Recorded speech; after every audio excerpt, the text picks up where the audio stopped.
कामका कुरा।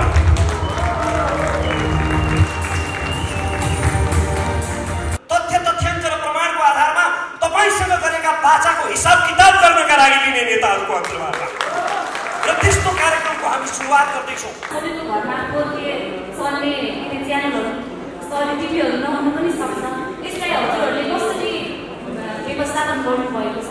दलीय क्षमतावान मान्छेहरूलाई स्वदेश तथा विदेशबाट बोलाएर राष्ट्रिय राजनीतिमा भएका कमी कमजोरीहरू सम्भवतः राजनीतिज्ञहरूलाई पनि राजनीति सिकाउन सक्ने क्षमतावान मान्छेहरूको खोज। सिधा कुरा अब के त अहिलेलाई मैले सिधा कुरा डट डट डट राखेको छु।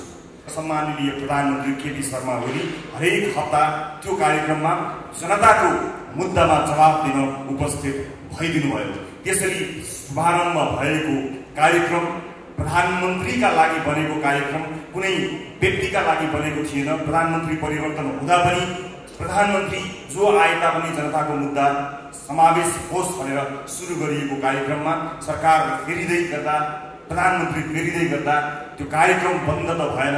कार्यक्रमका सबै चिज आए, म मात्र हटाइए। म त्यो चोटमा थिएँ, त्यो पीडामा थिएँ, तर जनताको त्यो मुद्दालाई भने निरन्तरता प्रदान गर्न सिधा कुरा प्रधानमन्त्री कार्यक्रम अरू कसैले चलाइदिए पनि सिधा कुरा जनतासँग भनेर त्यो सिधा प्रश्न सोध्ने सिधा कुराकानी गर्ने सिलसिलालाई निरन्तरता प्रदान गरे र आँखा जुदाएर हात मिलाएर हेड टु हेड प्रश्न गर्ने ठाउँमा आइपुगेको छु। र ग्यालेक्सी टेलिभिजनबाट सुरुवात हुँदैछ एउटा ऐतिहासिक पृथक कार्यक्रम लालमोहरको, जहाँ तपाईँ स्वयं सहभागी हुनुहुनेछ। म सधैँ रजिस्ट्रेसन बापत बुझाउनु भएको पैसालाई ब्याज समेत फिर्ता गर्न द लिडर प्रतिबद्ध छ। तर विश्वास गर्नुहोस्, परिस्थिति सहज हुने बित्तिकै यो अत्यन्त महत्त्वाकांक्षी यो कार्यक्रमलाई हामी प्रस्तुत गर्नेछौँ।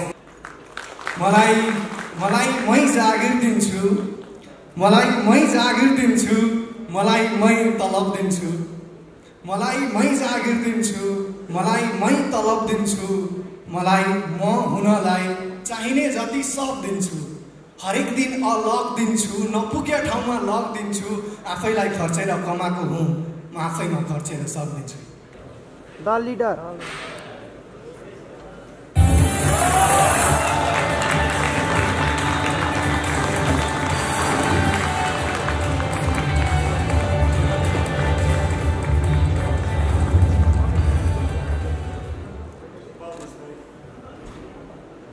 जस्तो सानो मुलुक, यहाँका मन्त्री, प्रधानमन्त्री, राष्ट्रपति अथवा उच्च अहोदाका मानिसहरू कसैले हेर्नै नसक्ने, सुनै नसक्ने नहुन्। ठाउँ ठाउँमा भेट हुन्, तरकारी किन्दा भेट हुन्, बस चढ्दा भेट हुन्, मन्दिर जाँदा भेट हुन् भन्ने सोचेर देशका प्रधानमन्त्रीलाई राष्ट्रिय टेलिभिजनमा प्रत्यक्ष उपस्थित गराएर जनताको जनजीविकासँग सम्बन्धित प्रश्नहरू र त्यसको प्रत्यक्ष जवाब दिने उद्देश्यले सिधा कुरा प्रधानमन्त्रीसँग भन्ने कार्यक्रमको अवधारणा निर्माण गर्नु, जसलाई स्वीकार गरेर सम्माननीय प्रधानमन्त्री केपी शर्मा ओली हरेक हप्ता त्यो कार्यक्रममा जनताको मुद्दामा जवाब दिन उपस्थित भइदिनु भयो। त्यसरी शुभारम्भ भएको कार्यक्रम प्रधानमन्त्रीका लागि बनेको कार्यक्रम कुनै व्यक्तिका लागि बनेको थिएन। प्रधानमन्त्री परिवर्तन हुँदा पनि प्रधानमन्त्री जो आए तापनि जनताको मुद्दा समावेश होस् भनेर सुरु गरिएको कार्यक्रममा सरकार फेरिँदै गर्दा प्रधानमन्त्री फेरिँदै गर्दा त्यो कार्यक्रम बन्द त भएन। कार्यक्रमका सबै चिज आए, म मात्र हटाइए। म त्यो चोटमा थिएँ, त्यो पीडामा थिएँ, तर जनताको त्यो मुद्दालाई भने निरन्तरता प्रदान गर्न सिधा कुरा प्रधानमन्त्री कार्यक्रम अरू कसैले चलाइदिए पनि सिधा कुरा जनतासँग भनेर त्यो सिधा प्रश्न सोध्ने सिधा कुराकानी गर्ने सिलसिलालाई निरन्तरता प्रदान गरे र त्यो कार्यक्रम आम सर्वसाधारणको एउटा अत्यन्त महत्त्वपूर्ण मञ्च बन्यो। दुःखमा परेका, पीडामा परेका, हेपिएका, पिल्सिएका मानिसहरूले त्यो कार्यक्रमलाई आफ्नो मनमा सजाउनु भयो र उहाँहरूको आवाजलाई प्रस्तुत गरेर मैले अघि भने जस्तै हामीले एउटा नेपाली सञ्चार माध्यममा हेडलाइन परिवर्तन गर्ने कोसिस समर्पण गर्यो। तर समय र परिस्थिति सँगसँगै त्यो कार्यक्रम पनि अहिले म सञ्चालन गर्दिनँ। कार्यक्रम सञ्चालन भइरहेको छ सिधा कुरा जनतासँग। तर सिधा कुरा अब के त अहिलेलाई मैले सिधा कुरा डट डट डट राखेको छु। एउटा कार्यक्रम कसले सञ्चालन गर्छ, कहाँ प्रसारण हुन्छ भन्ने कुराले मेरो लागि महत्त्व राख्दैन। आम सर्वसाधारणका मुद्दाहरू यदि जसले जहाँबाट पनि सञ्चालन त्यही ढङ्गमा गर्न सके र आम सर्वसाधारणका मुद्दाहरू सशक्त रूपमा प्रस्तुत हुन सके भने त्यो कार्यक्रम जहाँबाट सञ्चालन भए पनि त्यसबाट सबैभन्दा बढी सुख महसुस गर्ने मानिस मै हुनेछु। तर यदि त्यसले आम जनताको सर्वसाधारणको दुःख पीडा जसरी हामीले प्रस्तुत गरेका थियौँ त्यसरी प्रस्तुत गर्न सकेनछ भने त्यसको सुरुवातकर्ताको हैसियतले मैले त्यस कार्यक्रमतर्फ हेर्नै पर्ने हुन्छ। म प्रतीक्षारत छु। मलाई विश्वास छ चलिरहेको कार्यक्रम कुनै एउटा मानिसले अथवा कुनै एउटा संस्थाले चलाउने कार्यक्रम मात्र हुने छैन, आम सर्वसाधारणको गुनासोहरूको सही समाधान हुने कार्यक्रम हुनेछ। म प्रतीक्षारत छु। हिजो सिधा कुरा प्रधानमन्त्रीसँग हुँदै जनतासँग आइपुग्यो भने भोलि ग्यालेक्सी टेलिभिजन ग्यालेक्सी 4K प्रसारण भइरहँदा के होला? म प्रतीक्षामा छु। तपाईँहरूलाई पनि प्रतीक्षा गर्नको लागि अनुरोध गर्न चाहन्छु। तर भनिन्छ नि ओरिजिनल कार्यक्रम नै नरहने हो भने अन्य डुप्लिकेट कार्यक्रमहरूको मात्र बिगी भइरह्यो र ती डुप्लिकेट कार्यक्रमहरूले पनि आम सर्वसाधारण जुन उद्देश्यका लागि सुरु भएको थियो त्यो परिपूर्ति हुन सकेन भने यसको सुरुवातकर्ता र यसको क्रिएटर कहाँ चुप लागेर बस्छ? म प्रतीक्षारत छु। सिधा कुरा प्रतीक्षा गर्नु। दर्शकहरू, त्यो सँगसँगै हाम्रा धेरै प्रतिबद्धता थिए। म धेरै प्रतिबद्धताहरू व्यक्त गरिरहेको छु टेलिभिजनबाट, तर विभिन्न परिस्थितिले ती प्रतिबद्धताहरू पर सरेका छन्, त्यसबाट विमुख भएको छैन। जति सक्ने त्यति बोल्ने, जति बोल्ने त्यति गर्ने आफ्नो मूल मन्त्रलाई कायम राख्दै हामीले सुरुवात गरेको अर्को कार्यक्रमबारे म यहाँलाई जानकारी गराउँछु।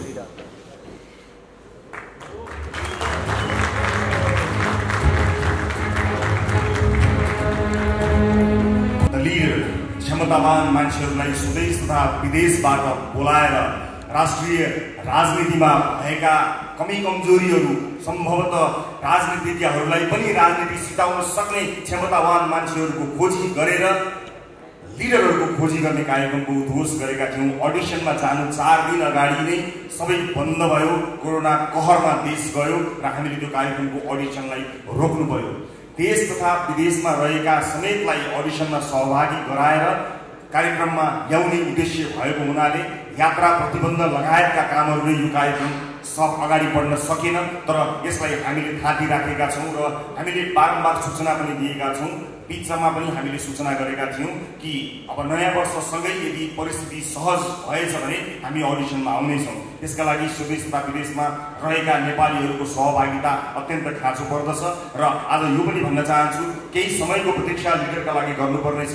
यस बिचमा हामीलाई अनलाइन रजिस्ट्रेसन गरेर आफ्नो फी समेत बुझाउनु भएका जति पनि सहभागीहरू हुनुहुन्छ, यदि उहाँहरू धैर्य गर्न सक्नुहुन्न अथवा कुनै पनि कारणले अब कति समय लाग्ने हो त्यसलाई पूर्ण सक्नुहुन्न यदि भने उहाँहरूले रजिस्ट्रेसन बापत बुझाउनु भएको पैसालाई ब्याज समेत फिर्ता गर्न द लिडर प्रतिबद्ध छ। तर विश्वास गर्नुहोस्, परिस्थिति सहज हुने बित्तिकै यो अत्यन्त महत्त्वाकांक्षी यो कार्यक्रमलाई हामी प्रस्तुत गर्नेछौँ। यसको अरू जानकारी वैशाखपछि, आगामी वर्षको वैशाखपछि फेरि गराउनेछु। म यो जानकारी दर्शकहरूलाई गराउँछु। र त्यस बीचमा ग्यालेक्सी 4K प्रसारणमा आउनुभन्दा पूर्व चुपचाप बस्ने सोच बनाएको थिएँ, तर धेरै दर्शक महानुभावहरूले यो बीचमा काहीँ न काहीँ कतै न कतै टेलिभिजनमा प्रस्तुत हुनुभन्दा पहिला पनि केही जोडियौँ भन्ने धेरैको सुझाव आएको हुनाले म यो बीचमा सिधा कुराको प्रतीक्षा गरुन्जेल केही गर्ने विचार गरेको छु। केही दिनपछि नै यसको विस्तृत जानकारी गराउँछु र अब सिधा कुराको प्रतीक्षा गरुन्जेल कामका कुरा।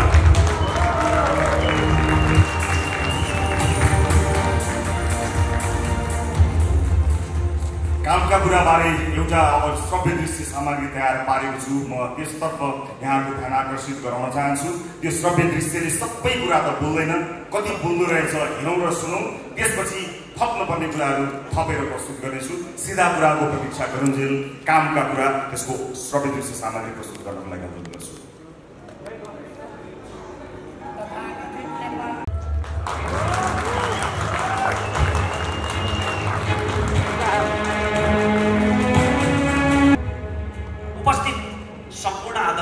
महानुभावहरुमा म ग्यालेक्सी टेलिभिजनको तर्फबाट र मेरो व्यक्तिगत तर्फबाट अभिवादन टक्राउन चाहन्छु। म मेरो विश्वभरिका शुभचिन्तकहरूको आशीर्वादले पब्लिक स्पिकरको ताज पहिरिसकेपछि मैले विभिन्न विषयहरूमा प्रश्न गरिरहेँ, सामाजिक विषयहरूमा प्रश्न गरिरहेँ र आम भोइ मान्छेहरूको तर्फबाट उत्तर खोजिरहेँ। कुनै विषयमा म नबोल्दा मेरा शुभचिन्तकहरूले मलाई प्रश्न गर्नुहुन्थ्यो, फलानु विषयमा रमेश किन बोलेन? किनकि मैले प्रश्न त गरिरहेँ तर तीमध्ये अधिकांश प्रश्नहरूको उत्तरै आएन, किनकि ती कुनै पनि प्रश्नहरू सम्बन्धित ठाउँमा पुगेनन्। आज तपाईहरु सबैको विश्वभरिबाट पाएको आशीर्वादले, स्नेहले म आँखा जुदाएर हात मिलाएर हेड टु हेड प्रश्न गर्ने ठाउँमा आइपुगेको छु र ग्यालेक्सी टेलिभिजनबाट सुरुवात हुँदैछ एउटा ऐतिहासिक पृथक कार्यक्रम लाल मोहरको, जहाँ तपाईँ स्वयं सहभागी हुनुहुनेछ मसँगै। कार्यक्रमको विषयमा धेरै प्रकाश पारेर म त्यो सरप्राइज भङ्ग गर्न चाहन्न, किनकि त्यसले पहिलो कार्यक्रमको आनन्द आधा घटाइदिनेछ। तर म एउटा सर्वेको नतिजा मात्र तपाईसँग बाँड्न चाहन्छु। हाम्रो छिमेकी राष्ट्रमा भएको एउटा मिडिया सर्वेमा यस्तो नतिजा देखियो। उनीहरू नेपालको बारेमा कति पक्षपाती छन् म त्यता जान चाहन्न, त्यसमा त एउटा महाकाव्य नै बन्छ। तर त्यो उतैकाले गरेको मिडिया सर्वे हो, छिमेकी राष्ट्रका मिडियाहरूमा गरिएको त्यो सर्वेमा देखियो कि त्यहाँका ठुला ठुला मिडियाहरू 95% राजनीतिको किचोलो र धर्म सम्प्रदायको विवादमा केन्द्रित हुन्छन् र जम्मा 5% मात्रै जनजीविकाका सवालमा अन्तर्वार्ता चलाउँछन्। यो तीतो सत्य हो, तर सस्तो र सजिलो अन्तर्वार्ता चलाउने मेहनतै नगर्नुपर्ने त्यो तीव्र हावाले हाम्रा सञ्चार माध्यमहरूलाई पनि छुँदैछ।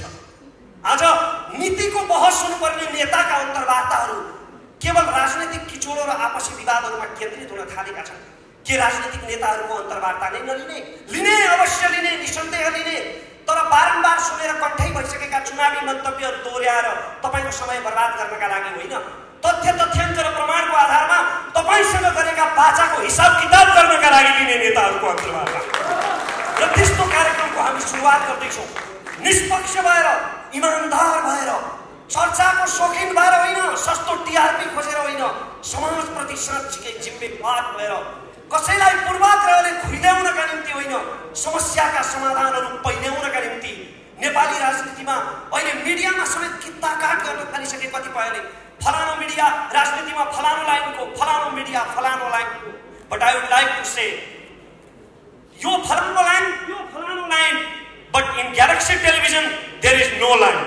त्यसकारण हामी पूर्वाग्रह रहित र निष्पक्ष भएर कार्यक्रम सञ्चालन गर्नेछौँ। अनि अर्को मात्र एउटा कुरा मलाई यहाँनिर भन्न मन छ कि आज नेपाली टेलिभिजन टक सोहरू, अन्तर्वार्ताहरू मुख्यतया दुई प्रकारका छन्।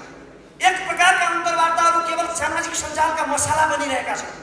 उनी मान्छेहरूको आकर्षण हुन्छ तर त्यसले केही पनि खुराकै दिँदैन। ती अन्तर्वार्ता जहाँबाट सुरु भए त्यही सकिन्छन् बिना निष्कर्ष। र अर्का खाले अन्तर्वार्ताहरू अत्यन्तै उत्कृष्ट हुन्छन्, तर तिनको प्रस्तुति र भाषा शैलीले गर्दा त्यो विद्वान वर्गलाई त ग्राह्य हुन्छ, तर म जस्ता भोइ मान्छेहरूले धेरै बुझ्नुहुन्न। त्यसकारण अब हामी एउटा यस्तो टक सो, यस्तो अन्तर्वार्ता उत्पादन गर्ने तयारी गरिरहेका छौँ, एउटा यस्तो अन्तर्वार्ताको कल्पना गरिरहेका छौँ जुन विद्वान वर्गदेखि तपाईँ र म जस्ता भोइ मान्छेहरूलाई पनि ग्राह्य हुनेछ।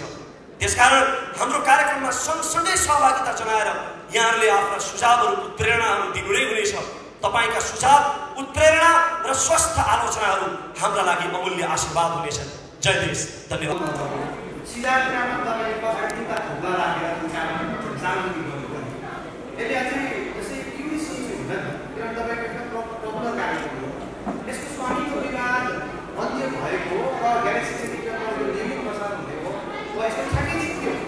खास मान्छेले ग्यालेक्सी टेलिभिजनबाट सिधा कुरा पछाडि तिनवटा ठुलो साइड जनतासँग हो या अन्य यसमा कुनै शब्दहरू दिँदैन, त्यसपछि ठ्याक्कै के छ तपाईँसँग? मैले अघि त्यो रिभिल गर्दाखेरि पनि भने जस्तो लाग्छ, त्यसलाई अझ स्पष्ट पार्छु, सम्भवतः त्यति स्पष्ट पार्न सकिनँ कि स्वाभाविक रूपमा एउटा सृजना गरेको मान्छेलाई आफूले सृजना गरेको चिजको माया भइ नै रहन्छ। र यस अर्थमा मैले त्यो कार्यक्रमको आधिकारिकताका बारेमा उठेका प्रश्नहरूलाई मैले थाहा राखेकै छु। मैले अगाडि पनि बनाएको केही समय प्रतीक्षा गर्छु र त्यो कार्यक्रम कहाँ कसले प्रसारण गर्छ भन्ने कुराले हुँदा पनि त्यो कार्यक्रममा सर्वसाधारणको गुनासो जसरी ढङ्गले हाम्रो टिमले सञ्चालन गर्दा जुन ढङ्गबाट त्यो चाहिँ त्यसलाई हेरिन्थ्यो अथवा त्यो समाधान हुन्थ्यो त्यही ढङ्गबाट हुन सक्छ कि सक्दैन भन्ने कुरा मेरो लागि प्रतीक्षाको विषय छ। त्यस कारणले हिजो सिधा कुरा प्रधानमन्त्रीसँग गरेपछि जनतासँग गर्नुभएको थियो, सिधा कुरा जनतासँग पछि फेरि केही थप्नुपर्ने पो हो कि म त्यसको लागि ओपन त छु। तर सँगसँगै आफूले जन्माएको शिशु कसरी हुर्कन्छ भन्ने कुरामा चाहिँ मैले अलिकति यहाँलाई शङ्काको सुविधा मात्र दिन खोजेको मात्रै हो। म हेरिरहेको छु, थाहा छैन हामी सम्भवतः नयाँ वर्षसँगै यसलाई टेलिभिजनमा प्रसारण गर्छौँ। त्यति जेलसम्म मैले प्रतीक्षा नै गर्नुपर्ने हुन्छ। तपाईँहरूलाई यति भन्न सक्छु मैले कि जसरी प्रधानमन्त्रीसँग कार्यक्रममा निरन्तरता प्रदान गर्न नसकेर त्यसलाई जनतासँग गरियो, अब जनतासँग पनि यदि अन्य अर्थमा होइन कि त्यसले आम सर्वसाधारणको गुनासोलाई राम्ररी सम्बोधन गर्न सकेनछ भने अर्को केही गर्नुपर्ने हो कि म त्यसको लागि ओपन त छु। तर सँगसँगै आफूले जन्माएको शिशु राम्ररी हुर्किन्छ कि हुर्किन्छ भन्ने कुरा चाहिँ पुरै वस्तु हेरिन्छ। कम भएका हामीले बनाउने क्रमलाई सुरुवात गरेका केही कार्यक्रमहरूको अनाउन्समेन्ट मात्र हो। यो सम्पूर्ण अनाउन्समेन्ट यो होइन। तपाईँले भन्नुभयो जस्ता कार्यक्रम र त्यो बाहेक अन्य पनि, जस्तो तपाईँले नेपाली लोक सङ्गीतको क्षेत्रका कार्यक्रम पनि छन्। तपाईँले भन्नुभयो कृषि लगायत रोजगारीसँग सम्बन्धित पनि कार्यक्रमहरू छन्। ती सबै कार्यक्रमको नाम, ढाँचा, प्रारूप, टिम तयार हुन बाँकी नै रहेको हुनाले त्यसलाई अहिले हामीले अनाउन्समेन्ट नगरेका हौँ। तर सम्पूर्ण नेपाली दाजुभाइ दिदीबहिनीहरूका लागि एउटा सम्पूर्ण च्यानल हुन्छ जुन तपाईँले भन्नुभएको विषय महत्त्वपूर्ण विषय हो। त्यसको नाम, त्यसको टिम, त्यसको प्रस्तुति जुराउन समय लागेको हुनाले यसै घोषणा मात्र गर्नका लागि, भेट जम्मा गर्नका लागि नगरौँ भनेर मात्र हो। तर तपाईँ लगायत तपाईँले जुन कुरा बताउनु भएको छ त्यस्ता दर्शकहरूलाई हामी निराश पार्दैनौँ, निर्धन गर्नु होला। र यो तपाईँले भन्नुभएको कुरा सुझावका रूपमा पनि लियो, ग्रहण गरेको छु। धन्यवाद। हुन्छ नि क्षेत्रमा आउनुलाई समय समेट्दैन, जस्तै यसको पहुँच नहुन पनि सक्छ। सबैमा सबैको घरमा के चल्ने च्यानलहरू, टिभीहरू नहुन पनि सक्छ। यसलाई हजुरहरूले कसरी व्यवस्थापन गर्नुभएको छ सबैमा पुर्याउनको लागि? Thank you. अलि भएन यो चाहिँ सिस्टम।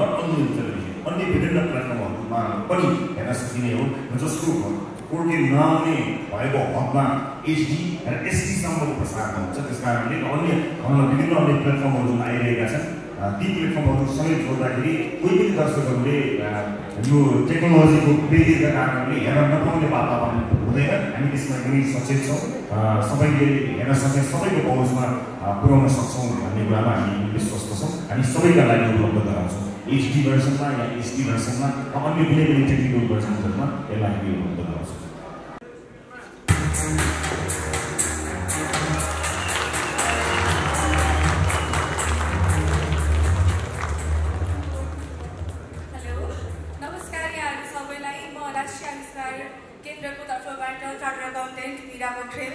म त्यहाँको म्यानेजमेन्ट हेर्ने गर्छु।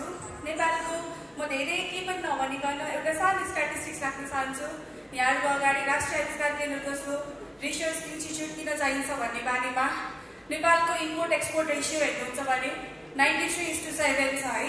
हामीले 93% कुराहरू चाहिँ बाहिरबाट मगाइरहेको छौँ भने 7% मात्र कुरा चाहिँ हामी बाहिर पठाइरहेछौँ भने हाम्रो इकोनोमी नै के छ, ट्रेडिङ बेस भइरहेको छ। हाम्रो इकोनोमीलाई पनि अब प्रोडक्सन बेस बनाउनुपर्छ, नेपालकै सामानहरू बन्नुपर्छ, नेपालमा धेरै उद्यमीहरू बन्नुपर्छ। ट्रेडिङ बेस इकोनोमीबाट अब हाम्रो economy production base, manufacturing base हुनुपर्छ भन्ने हिसाबले चाहिँ हामीले राष्ट्रिय आविष्कार केन्द्रको स्थापना गरेका छौँ। र नेपालको केसमा पनि रिसर्च, इनोभेसन अनि आविष्कार निकै नै जरुरी छ। नेपालको अर्थतन्त्रलाई मजबुत बनाउनको लागि, अर्थतन्त्रमा धेरै उद्यमीहरू उत्पादन गर्नका लागि अहिले विदेश पलायन हुने रेसियो पनि त्यतिकै धेरै छ। र नेपालमा जस्तो सोच्ने मान्छेहरू के हुन्छ भनेपछि बच्चाहरू जन्मिसकेपछि डक्टर बन्नुपर्छ, इन्जिनियर बन्नुपर्छ भन्ने खालको माइन्डसेट छ। र हामी धेरैले पनि के सोच्दैनौँ भने मेरो बच्चा पछि गएर उद्यमी बनियोस्, केही कुरा बनाओस्, फ्याक्ट्रीहरू बनाओस्, म्यानुफ्याक्चरिङ कम्पनीजहरू खोलोस्, प्रोडक्सन इन्डस्ट्रिजहरू बनाओस् भनेर चाहिँ हामीले सोचिरहेको हुँदैन। त्यसैले नेपालको इकोनोमीलाई ट्रेडिङ बेसबाट प्रोडक्सन अनि म्यानुफ्याक्चरिङ बेस इकोनोमीमा रूपान्तरण गर्नका लागि यस्तो सोचहरू एकदमै इम्पोर्टेन्ट हुने गर्दछ। र जसरी मिडियाको एकदम सशक्त रूपमा हरेक घर घरमा इनोभेसन इम्पोर्टेन्स रिसर्च डेभलपमेन्टको कन्सेप्ट सबैले बुझ्न सक्यो भने हाम्रो बाल मस्तिष्कबाट नै यस्तो खालको छाप बस्न सक्यो भने पक्कै पनि हाम्रो फ्युचर हाम्रो अगाडि आउने जेनेरेसन अलिकति उद्यमी बनेर अर्को भिन्न पर्सपेक्टिभबाट सोच्ने भएर आउन सक्छ र यस्तो अपर्च्युनिटी दिनुभएकोमा डाक्टर नाबिल पुन सरको तर्फबाट राष्ट्रिय आविष्कार केन्द्रको तर्फबाट म मीरा पोखरेल यहाँहरू सबैलाई गोर्खा ग्यालेक्सी 4K टिमलाई हार्दिक धन्यवाद दिन चाहन्छु and we are very much looking forward to it thank you very much धेरै धन्यवाद मीरा पोखरेलज्यूलाई एज अ रिप्रेजेन्टेटिभ आएर यसमा भनिदिनु भएकोमा यो कार्यक्रम चाहिँ स्वयं महावीर पुनज्यूले नै चलाउनु हुनेछ व्यस्तताको कारणले आज आउनु सक्नु भएन तर हामी कार्यक्रममा चाहिँ उहाँलाई अवश्य पनि देख्नेछौँ र आविष्कार यस विषयलाई हामीले अलिकति ध्यान त्यति नदिएको जस्तो मलाई लाग्छ तर यो कार्यक्रमबाट मलाई आशा छ अझै धेरै आविष्कारकहरू साइन्टिस्टहरूले चाहिँ एउटा प्लेटफर्म पनि पाउनुहुनेछ र यसबाट चाहिँ हामीले नयाँ नयाँ इन्भेन्सन्स र इनोभेसन्सहरू देख्ने मौका पाउँछौँ भन्ने आशा गर्दै next we have another very very exciting show to reveal in front of you all र यो रिभिल गर्नका लागि म कवि नवराज पराजुलीज्यूलाई बोलाउन चाहन्छु उहाँलाई जोरदार तालीका साथ स्वागत गराउँछु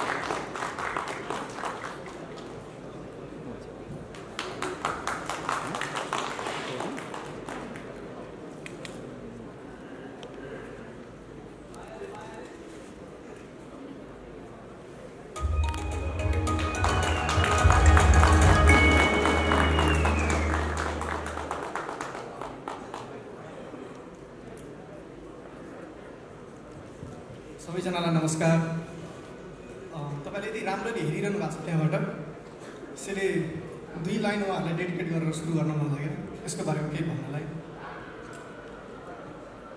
म एक्लो छैन म जस्तै अर्को एक्लै छ म एक्लो छैन म जस्तै अर्को एक्लै छ दुईटा एक्लो सँगै हुनुको मजा पनि त बेग्लै छ मेरो कहानी लेख्ने पनि एक्लै बसेर लेख्दैछ मेरो कहानी लेख्ने पनि एक्लै बसेर लेख्दैछ मलाई कसैले देखोस् नदेखोस् देख्नुपर्नेले देख्दैछ यो कार्यक्रम चाहिँ यस कार्यक्रमको बारेमा धेरै चाहिँ भन्दिनँ मैले अघि रमेशजीले भने जस्तै धेरै कुरा रिभिल नगरौँ भनेर तर यो कार्यक्रम चाहिँ कोमल कार्यक्रम हो नरम कार्यक्रम एकदमै बुलन्द शक्तिशाली कार्यक्रमहरू हामीसँग अलरेडी छन् तर यो समाजमा यो संसारमा यो जगतमा केही कोमलता अझै पनि बचाइराख्नुपर्छ भन्ने सोचेर हामीले एउटा कोमल कार्यक्रम गर्दैछौँ मैले भन्न खोजेको कुरा तपाईँलाई एउटा उदाहरणबाट दिन्छु म घाम चाहिँ बिहान उदाइहाल्दो रहेछ उदाउँदा एकछिन चाहिँ हेर्न सकिने हुन्छ तर एकछिनपछि घाम यति चर्किन्छ कि मान्छेहरू घामतिर हेर्नै छोडिदिँदो रहेछन् अनि घामलाई एकदम नराम्रो लाग्दो रहेछ आफू यति सुन्दर छु तर पनि कसैले फर्केर हेरिदिँदा पनि हेरिदिँदैन भनेर आफ्नै चमक घामलाई एकदमै नराम्रो लाग्न थालेपछि उसले के सोच्दो रहेछ भने म भित्रको सुन्दरता मान्छेले देखुन् भनेर साँझमा चाहिँ घाम गएर कोमल भनिदिँदो रहेछ तर दुःखद कुरा चाहिँ के भने हामीसँग त्यही कोमल घामलाई हेर्ने समय पनि छैन फुर्सद पनि छैन अहिलेको केसमा हेर्नुहुन्छ भने साँझमा हामी चाहिँ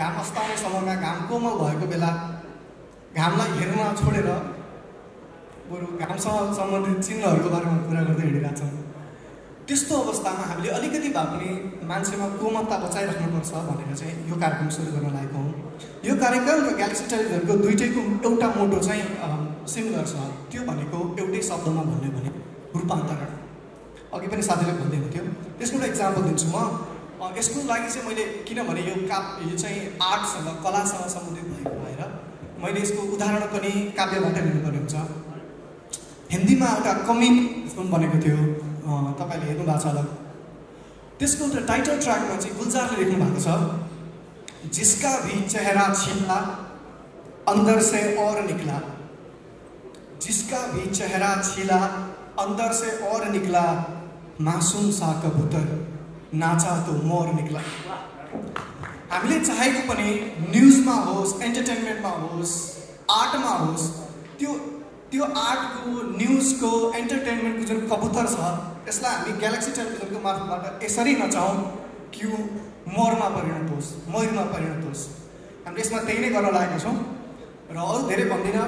फाइनली जानुभन्दा अगाडि यो कार्यक्रम कलासँग र विशेष गरी काव्यसँग सम्बन्धित छ र कस्तो कस्तो चिजहरू सुन्न पाउनुहुन्छ भन्ने कुराको एउटा सानो उदाहरण चाहिँ मेरो भर्खरै युट्युबमा रिलिज भएको एउटा कविता छ एक्लै भन्ने, त्यसबाट तपाईँहरूलाई केही लाइन सुनाएर म यो कार्यक्रमको केही छनक दिन चाहन्छु।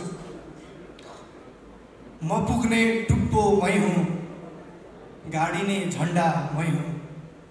विजय सर। म पुग्ने टुप्पो मै हुँ, गाडिने झन्डा मै हुँ, आफूलाई छोप्ने पोथी पनि हुँ, छोपिने अन्डा मै हुँ।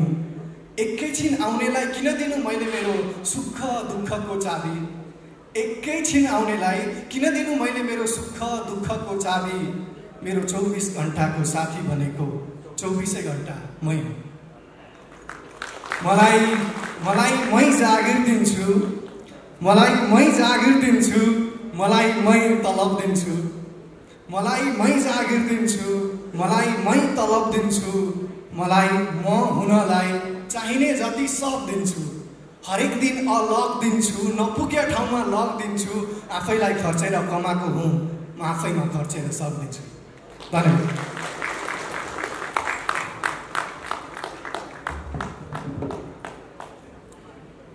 धेरै धेरै धन्यवाद नवराज पराजुलीज्यूलाई।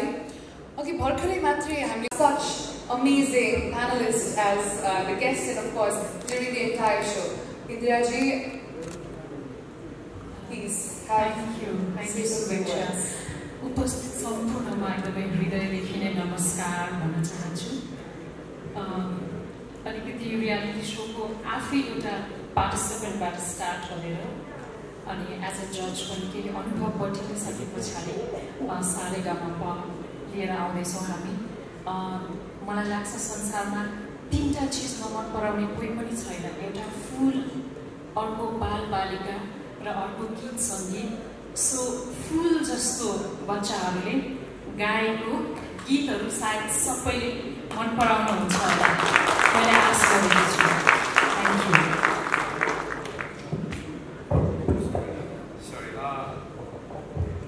यहाँ सबै देखिरहने भएको हो। हामीले first time singing reality show Nepal Idol सुरु गरेपछि त्यसका पनि थुप्रै चुनौतीहरू थिए, थुप्रै च्यालेन्जेसहरू थिए।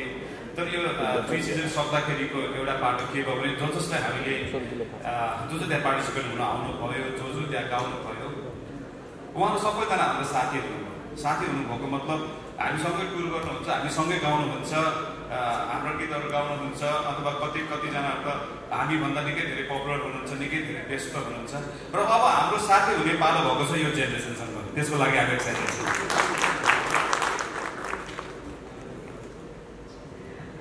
यहाँ उपस्थित सम्पूर्ण अग्रज व्यक्तित्वहरूमा म बाल गायक आइसकेको तर्फबाट हार्दिक नमस्कार टक्राउन चाहन्छु। र सबैभन्दा अगाडि चाहिँ म एकदमै एक्साइटेड छु किन चिजमा भन्दाखेरि चाहिँ यही सोसँग चाहिँ म इन्डियामा पनि म गएको थिएँ, यही सोमा सारेगामापाले च्याम्प्स, र त्यहाँ पनि मैले थुप्रै अनुभव चाहिँ मैले बटुल्न पाएँ। र साथै अहिले यही सोमा चाहिँ म आज परिवारको रूपमा चाहिँ म जुड्न सफल भएको छु, त्यसमा म एकदमै खुसी छु। र यो पुरै टायर टिमलाई म धेरै धेरै धन्यवाद टक्राउन चाहन्छु, सम्पूर्णलाई एकदमै धन्यवाद दिन चाहन्छु। र आगामी दिनमा पनि मलाई यसै गरी मलाई प्लेटफर्म दिनुहुन्छ भने म आशा गर्दै थ्याङ्क यू सो मच भन्न चाहन्छु। Thank you so much.